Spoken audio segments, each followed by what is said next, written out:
The capital நண்பர்களுக்கு வணக்கம். நான் உங்கள் நிரஞ்சன். மோடியா இந்த லேடியா, இந்த வார்த்தையை நீங்க சில வருஷங்களுக்கு முன்னாடி கேட்டிருப்பீங்க. தமிழ்நாட்டில் கிட்டத்தட்ட தமிழ்நாடு பாலிடிக்ஸ் மாதிரியே இருக்கக்கூடிய ரொம்பவும் இன்ட்ரெஸ்டிங்கான ஒரு பாலிடிக்ஸ் இருக்கக்கூடிய மாநிலம் அப்படின்னு பார்த்தா மேற்கு வங்க மாநிலம் தான். மேற்கு வங்க மாநிலத்தில் ஒரே ஒரு ஆளா இருந்துகிட்டு மம்தா பானர்ஜி ஒட்டுமொத்த பாஜகவினருக்கும் சவால் விட்டுக்கிட்டு இருக்காங்க. வெறும் பாஜக மட்டும் இல்லாம கம்யூனிஸ்டுகள், காங்கிரஸ் கட்சிகளுக்கும் அவங்க கடுமையான நெருக்கடியை கொடுத்துக்கிட்டு இருக்காங்க. ஒட்டு மொத்தமா தமிழ்நாடு சட்டமன்ற தேர்தலை பார்க்கக்கூடிய நம்ம அதை விட இன்ட்ரெஸ்டிங்கா இருக்கக்கூடிய மேற்கு வங்க சட்டமன்ற தேர்தலை கவனிக்காம இருக்கிறோம். நான் நிறைய இன்ட்ரெஸ்டிங்கான ஃபேக்ட்ஸ் எல்லாத்தையும் கலெக்ட் பண்ணி இந்த வீடியோ உருவாக்கி இருக்கிறேன். எங்கேயும் ஸ்கிப் பண்ணாம பாருங்க. அதுக்கு முன்னாடி நம்ம சேனல் இன்னும் நிறைய பேர் இன்னும் சப்ஸ்கிரைப் பண்ணாம பார்த்துட்டு இருக்கீங்க. உங்களுக்கே தெரியும், உங்களுடைய ஆதரவை நம்பி மட்டும்தான் டெல்லியில இருந்து எங்கக்கூடிய முதல் தமிழ் யூடியூப் சேனலை நடத்திட்டு இருக்கேன். இப்போ இந்த மாதிரியான முக்கியமான இன்ஃபர்மேஷன்ஸ் உங்களுக்கு உடனுக்குடன் வந்து சேரணும் அப்படின்னா நம்ம சேனலை சப்ஸ்கிரைப் பண்ணிக்கோங்க. வாங்க இப்போ வீடியோக்குள்ள போகலாம். நைட் மேர் அப்படின்னுவாங்க, அதாவது கெட்ட கனவு. பாரதிய ஜனதா கட்சிக்கு இப்படி ஒரு கெட்ட கனவு இருக்கு அப்படின்னா கடந்த காலத்துல ஜெயலலிதா அவர்களை சொல்லலாம். ஏன்னா யாரா இருந்தாலும் சரி, ஜெயலலிதா அவர்களை சென்னைக்கு வந்து அவங்களோட வீட்டுக்கு போய் தான் பார்க்கணும். ஏன் ஈவன் பிரைம் மினிஸ்டர் நரேந்திர மோடியே சென்னைக்கு வந்தாலும் கூட அவரு தான் போய் பார்க்கணுமே தவிர அவங்க இறங்கி வர மாட்டாங்க. டெல்லியில நிதி ஆயோக் கூட்டம் நடக்குது, இல்ல மத்திய அரசுடைய முக்கியமான அனைத்து மாநில முதல்வர்கள் ஆலோசனை கூட்டம் நடக்குது அப்படின்னா ஜெயலலிதா அவர்களுக்குன்னு மட்டும் அவங்க உட்கார்றதுக்கான செப்பரேட்டான சேர் அப்படின்றது தனியா ஒரு கார்ல வச்சு எடுத்துட்டு போகப்படும். பிரைம் மினிஸ்டர் நரேந்திர மோடியை அவங்க வீட்டுல வச்சு டெல்லியில பாக்குறாங்க அப்படின்னா அந்த கார் போகும். அந்த கார் அந்த சேர்ல தான் வந்து ஜெயலலிதா அவர்கள் உட்கார்ந்துருப்பாங்க. இது ஜெயலலிதா அவர்களுக்கு கொடுக்கப்படக்கூடிய அந்த ஒரு உச்சபட்ச எக்ஸப்ஷன் சொல்லுவாங்கல்ல, யாருக்குமே மற்ற எந்த ஒரு தலைவர்களுக்குமே இப்படியான எக்ஸப்ஷன் அப்படின்றது கிடைக்காது. அது ஜெயலலிதா அவர்களுக்கு கடந்த காலங்களில் கிடைச்சிக்கிட்டு இருந்தது. அதே மாதிரி இன்னொரு பெண் தலைவர் இருக்கிறாங்க இந்தியாவில் அப்படின்னு கேட்டா அது மம்தா பானர்ஜி அவர்கள் தான். ஆனா என்ன ஒரு டிஃபரன்ஷியேட் அப்படின்னா, ஜெயலலிதா அவர்களும் பிரைம் மினிஸ்டர் நரேந்திர மோடி அவர்களும் நல்ல நண்பர்கள். அது அவங்களே ரெண்டு பேருமே பலமுறை சொல்லி இருக்கிறாங்க. ஆனா பரம விரோதிகள் அப்படின்னு பார்த்தா அது மம்தா பானர்ஜியும் பிரைம் மினிஸ்டர் நரேந்திர மோடி அவர்களும் தான். பீகார் மாநிலத்துடைய சட்டமன்ற தேர்தல் முடிவுகள் வெளியானதுக்கு அப்புறமா டெல்லியில இருக்கக்கூடிய பாரதிய ஜனதா கட்சி தலைமை அலுவலகத்துல வச்சு பிரைம் மினிஸ்டர் நரேந்திர மோடி பேசும் பொழுது சூளுரைத்த ஒரு வார்த்தை அப்படின்றது, தீதி ரெடியா இருங்க, உங்களை நோக்கி தான் நாங்க வந்துகிட்டு இருக்கிறோம், அடுத்து உங்க மாநிலம் தான் எங்க கைவசமாக போகுது அப்படின்னு அந்த வெற்றி கொக்கரிப்புல பிரைம் மினிஸ்டர் நரேந்திர மோடி பேசியிருந்தாரு. அது மம்தா பானர்ஜி அவர்களை பற்றியும் மேற்கு வங்க மாநிலத்தை பற்றியும் மட்டும்தான். ஏன்னா மேற்கு வங்க மாநிலத்தை பொறுத்த வரைக்கும் பாரதிய ஜனதா கட்சிக்கு தமிழ்நாடு மாதிரியே அதுவும் ஒரு எட்டாக்கனியாவே இருந்துகிட்டு இருக்கு. கிட்டத்தட்ட அந்த மாநிலத்துல 0 அப்படின்ற இடத்துல இருந்த அவங்க இன்னைக்கு எதிர்கட்சி அந்தஸ்துக்கு வந்து உட்கார்ந்து இருக்கிறாங்க. ஏதோ அவங்களுடைய சொந்த தலைவர்களை உருவாக்கி அப்படி பண்ணாங்களா அப்படின்னு கேட்டா நிச்சயமா அது கிடையாது. எல்லா மாநிலங்கள்லயும் எப்படி அவங்க பயன்படுத்துவாங்களோ, வேறு கட்சிகள்ல இருந்து ஆட்களை உள்ள இழுத்து எப்படி பண்ணுவாங்களோ அதே மாதிரிதான் மேற்கு வங்க மாநிலத்திலையும் பண்ணியிருக்கிறாங்க. இதுக்கு முன்னாடி மம்தா பானர்ஜியுடைய வலதுகரமாகவும் அவங்களுடைய நிழலாகவும் இருந்த சுவேந்து அதிகாரியை பாரதிய ஜனதா கட்சி அவங்க வசம் கொண்டு வந்து அவரை மாநில தலைவராக்கி அவருக்கு சட்டமன்ற எதிர்கட்சி தலைவர் அந்தஸ்தெல்லாம் வழங்கி அவர் ஒரு பக்கம் வச்சிருக்கிறாங்க. ஸோ திரிணாமுல் காங்கிரஸ் கட்சியுடைய ஒரு பகுதியாக தான் பாரதிய ஜனதா கட்சி அந்த மாநிலத்தில் இருக்கு அப்படின்னு தான் நம்ம அதை சொல்ல வேண்டியதா இருக்கு. ஏன்னா கொள்கை ரீதியில பாஜகவில் இருந்து உருவாகி அந்த மாநிலத்துடைய ஒரு அசைக்க முடியாத தலைவராக யாரும் இது வரைக்கும் அங்க உருவாகல அப்படின்றது தான் நிதர்சனமான உண்மையும் கூட. இப்படி இருக்கக்கூடிய சூழல்ல 2026 சட்டமன்ற தேர்தலில் எப்படியாவது மம்தா பானர்ஜியை அந்த மாநிலத்திலிருந்து விலக்கிடணும், ஆட்சி கட்டிலிருந்து அகற்றிடணும் அப்படின்றதுல மிக தீவிரமா செயல்பட்டு இருக்கிறாங்க பாரதிய ஜனதா கட்சி. நீங்க எல்லாருமே தமிழ்நாடு சட்டமன்ற தேர்தலை தான் உன்னிப்பா கவனிச்சுக்கிட்டு இருப்பீங்க. ஆனா இந்த களத்துக்கும் அந்த களத்துக்கும் வித்தியாசம் அப்படின்றது ஏராளமா இருக்கு. இங்க என்ன பேசுறாங்க, ஹிந்துத்துவா பேசுறாங்க. At the same time Bharatiya Janata கட்சி மேற்கு வங்கத்துல தீவிரமான பிரிவினை அப்படின்றதான் பேசிக்கிட்டு இருக்கிறாங்க.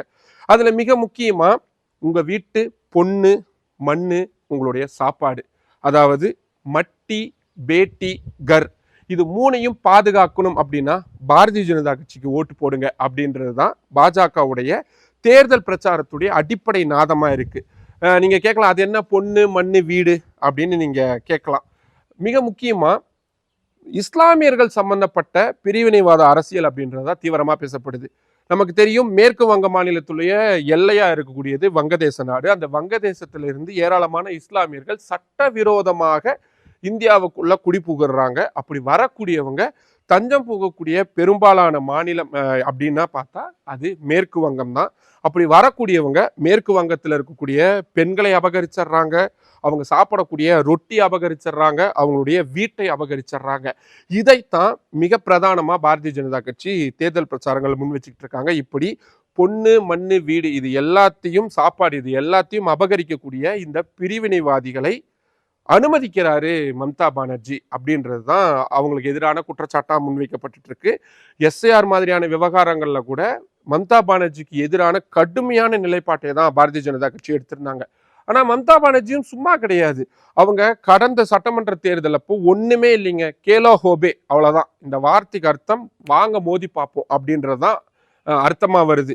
ஒண்ணுமில்ல, அவங்களுக்கு காலில் எலெக்ஷன் கேம்பெயின் போறப்போ அவங்க சொல்றதே என் மேல தாக்குதல் நடத்திட்டாங்க அப்படின்னு. அப்படி தாக்குதல் நடத்தினா அவங்களுக்கு கால் முறிவு அப்படின்றது ஏற்பட்டுருது. அந்த ஒற்றை போட்டோ, அவங்க ட்ரீட்மெண்ட்ல இருக்கிற மாதிரியான ஒற்றை போட்டோ, அதை வச்சுக்கிட்டு ஃபுட்பால் விளையாடுற மாதிரி ஒரு ஒரு ஒரு போஸ்டர் அப்படின்றத திரிணாமுல் காங்கிரஸ் தயார் பண்ணியிருந்தாங்க. நம்பவே மாட்டீங்க, அந்த ஒற்றை போஸ்டர் அப்படின்றது தான் பாரதிய ஜனதா கட்சி மேற்கு வங்க மாநிலத்தில் போட்டு வச்சிருந்த அத்தனை திட்டங்களையும் தவிடுபடி ஆக்கியிருந்தாங்க.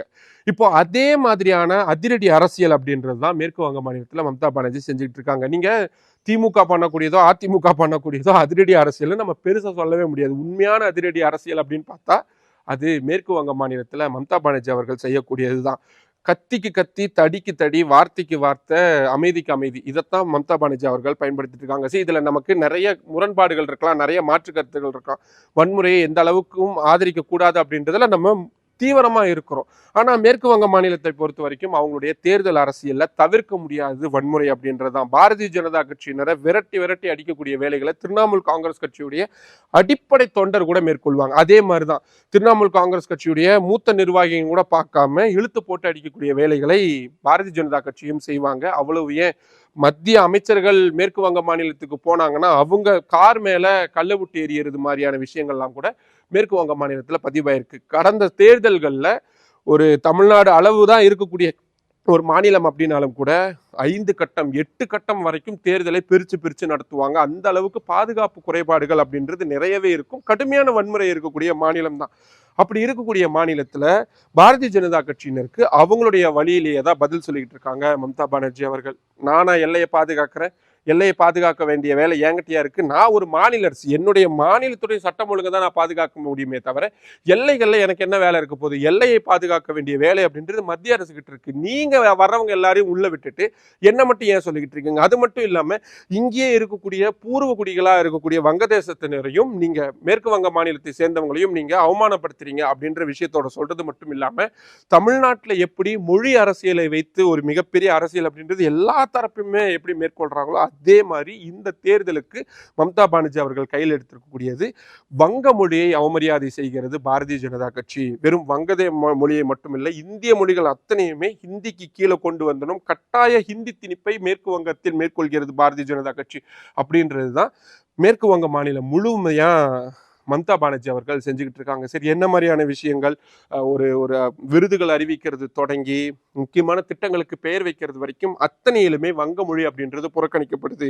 வந்தே மாதரம் பாடல் சம்பந்தமான விவாதத்தின் போது கூட ரவீந்திரநாத் தாகூரை பாரதிய ஜனதா கட்சியினர் அவமரியாதை செஞ்சுட்டாங்க. ரவீந்திரநாத் தாகூர் இப்போ உயிரோட இருந்தார்னா எஸ்ஐஆர் விவகாரத்துல அவரையும் நேர்ல வரவழைச்சு சம்மன் அனுப்பி விமர்சிச்சிருப்பாங்க, அவர்கிட்ட விசாரணை நடத்தியிருப்பாங்க பாஜக அப்படின்ற மாதிரியான மிக கடுமையான விமர்சனங்களை முன் வச்சுக்கிட்டு இருக்காங்க. இன்னொரு பக்கம் அமலாக்கத்துறையினர் மேற்கு வங்க மாநிலத்துக்குள்ள போய் ஏதாவது சர்ச் பண்ணணும், ஏதாவது விசாரணை நடத்தணும்னு நினைக்கிறாங்கன்னா அந்த இடத்துக்கு ஸ்பாட்ல போயிடுறாங்க மம்தா பானர்ஜி. கடந்த சில வாரங்களுக்கு முன்னாடி மேற்கு வங்க மாநிலத்துடைய தலைநகரான கொல்கத்தாவில் அமலாக்கத்துறையினர் பிரசாந்த் கிஷோருடைய ஒரு அலுவலகத்தில் போய் ஒரு சர்ச் பண்றதுக்காக போறாங்க. சீஃப் மினிஸ்டர் எதை பற்றியுமே கவலைப்படாமல் அவங்க வீட்டிலேருந்து ஃபுல் ப்ரோட்டோகாலோட நேரடியாக அந்த அலுவலகத்துக்கே போய் அமலாக்கத்துறையினர்கிட்ட இருந்து அந்த ஆதாரங்கள் எல்லாத்தையும் அபகரிச்சுக்கிட்டு யாருடைய இடத்துல வந்து யார் சண்டை போட்டுட்டு இருக்கீங்க, நாங்கள் பார்த்துக்குறோம் எங்கள் மாநிலத்தை அப்படின்ற மாதிரியான ரொம்ப ரொம்ப அதிரடியான அரசியல். அஃப்கோர்ஸ் இதில் நிறைய விதிமுறை மீறல்கள்லாம் இருக்குது அப்படின்னாலும் கூட அவங்க காட்டக்கூடிய அந்த அதிரடியை சமாளிக்க முடியாத ஒரு இடத்துல தான் பாரதிய ஜனதா கட்சி இருக்கிறாங்க, திணறிக்கிட்டு இருக்கிறாங்க அப்படின்னு பார்க்க முடியுது. ஆனாலும் பாஜகவை அவ்வளவு சுலபமா எடை போடக்கூடாது அப்படின்னு அப்படின்றதுல மம்தா பானர்ஜி ரொம்ப தெளிவாகவும் இருக்கிறாங்க. ஆனா அவங்களுக்கு பெரும் சிக்கலா இருக்கிறது எதிரில் இருக்கக்கூடிய மற்றொரு கூட்டணி. ஏன்னா இந்தியா கூட்டணியில இருந்தாலும் கூட இடதுசாரிகளும் சரி, கம்யூனிஸ்டுகளும் சரி, அதே மாதிரி காங்கிரஸும் சரி, இவங்க 2 பேருமே கம்யூனிஸ்டுகள் மற்றும் காங்கிரஸ் இவங்க 2 பேருமே ஒன்னா சேர்ந்துக்கிட்டு மம்தா பானர்ஜிக்கு எதிராக களமிறங்கி இருக்கிறாங்க. மேற்கு வங்க மாநிலத்திலிருந்து மம்தாவை விரட்டுவோம் அப்படின்ற வார்த்தையை பாஜக பயன்படுத்துறாங்கன்னா அதுக்கு ஈக்குவலான வேலைகளை மிக தீவிரமா காங்கிரஸும் இடதுசாரிகளும் செஞ்சுக்கிட்டு இருக்காங்க அப்படின்றது தான் ரொம்ப ரொம்ப முக்கியம். ஸோ ஒரே ஒரு ஆளா இருந்துக்கிட்டு அவங்களுக்குன்னு பெரிய ஒரு ஒரு பெரிய கேம்பெயினிங் ஸ்டார்ஸ் எல்லாம் யாரும் கிடையாது. ஜெயலலிதா அவர்கள் உயிரோடு இருக்கிற வரைக்கும் ஜெயலலிதா மட்டும்தான் ஒற்றை ஸ்டார் அப்படின்ற மாதிரி மேற்கு வங்க மாநிலத்துக்கும் மம்தா பானர்ஜியோடைய முகம் மட்டும்தான் இருக்கு.